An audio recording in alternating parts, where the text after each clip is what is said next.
Department of কুরবানি। প্রথমত অত্যন্ত ধন্যবাদ দিচ্ছি ডিপার্টমেন্ট অফ কুরবানি, তাদের ফ্যাকাল্টিজ এবং হেড প্রফেসর অজয় পাঠিয়ে আছেন আয়োজকদের মধ্যে। আর পণ্ডিতকুল পরিচয় করে দিয়েছে আমাদের অধ্যাপক মাহাতো,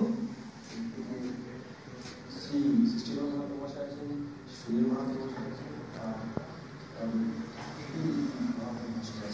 সকলে পণ্ডিত, বিকাশ, স্মৃতি, সংস্কৃতি বোদ্ধা, যোগ সংস্কৃতি গবেষক, অনেক কিছু আমরা বলি।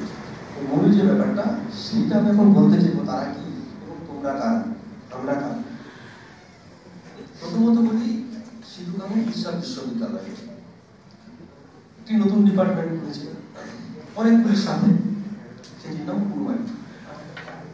ছাত্রছাত্রীদের আমি এই একটা বার্তা দিতে চাই যে বিশ্ববিদ্যালয় ডিপার্টমেন্ট অফ কুরবানি খুলেছে, মানে এমন নয় যে যারা কুরবানিতে প্রতিপালিত হয়েছে শুধু তাদের জন্য, যার সংস্কৃত পড়ার কথা ছিল, যার ইংরেজি পড়ার কথা ছিল, যার বাংলা অনার্স পড়ার কথা ছিল, সেই জন্য এটা করবে।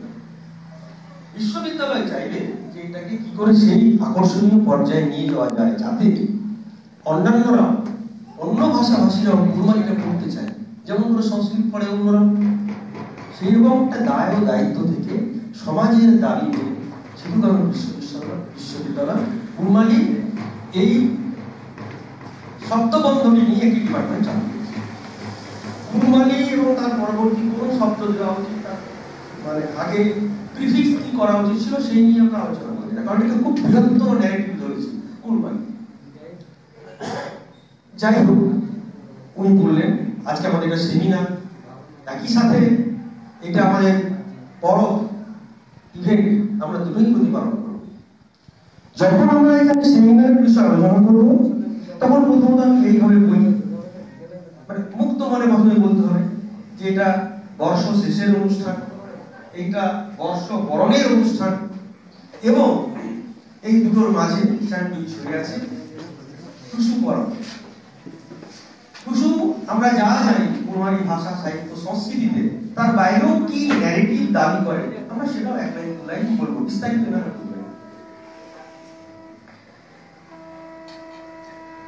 আমি আমার ভিতরে পণ্ডিত আছেন, তাদের কাছে জাস্ট আমি আজকে হঠাৎ আমার মনে হয়েছে একটা কথা বলতে চাই। আপনারাই তো সিলেবাসটা তৈরি করেন, মানে পড়াটা এভাবে শুরু হয়েছে চিরন্তন কাল ধরে আমাদের যে টুসু পরব, এটা সাথে কৃষিকে আমরা বর্ণনা করছি যে কৃষি ডিপেন্ডেন্ট, কৃষির সাথে, অর্থাৎ কৃষিকার্যের শেষ হলো বর্ষ শেষ, কৃষি শুরু হবে পয়লা মাঘ থেকে 10 থেকে। তাহলে মূল ব্যাপারটা কৃষি এবং কৃষকের। আমরা যখন কৃষি বিজ্ঞান করি তার ন্যারেটিভ আলাদা, তার ডিসকোর্স আলাদা। কৃষি বিজ্ঞান, কুরবানি ডিপার্টমেন্ট আর কৃষি, এইটা কি করে মানে একটা সম্পর্ক তৈরি করতে পারে, এটা একটু আপনারা ভাববেন।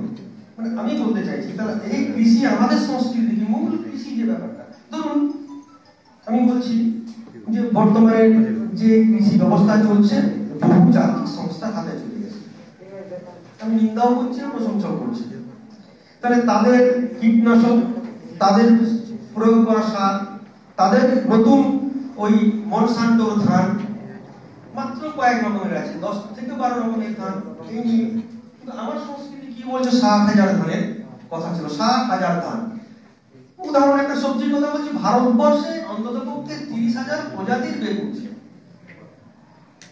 এরকম তো মানে বিরাট বড় হবে।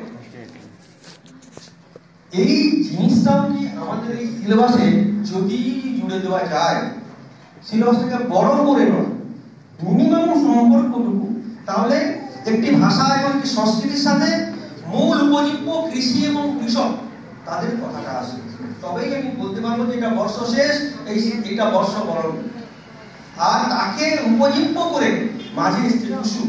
সেই টুসু আধুনিক ন্যারেটিভ থেকে বলছি, সেই টুসু আমার মেয়ে হতে পারে, তোমার মেয়ে হতে পারে, আমার মা হতে পারে, তোমার মা হতে পারে। অর্থাৎ সেই টুসু একটি নারী, যে নারী দাবি করে অর্ধেক আকাশ, তাদের জন্য করে একটা দিন। 8ই মার্চ করে গেছে আন্তর্জাতিক নারী দিবস দেশ।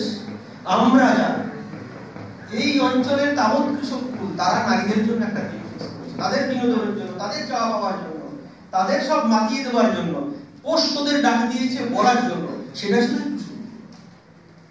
আমরা এর 100 রকম ভ্যারিয়েশন পাবো, 100 রকম বৈচিত্র্য পাবো প্রতি বছর। আগে আজ কাল যেমন করে একে উপযুক্ত করে হাজার হাজার গান বাঁধা হবে, হয়েছে।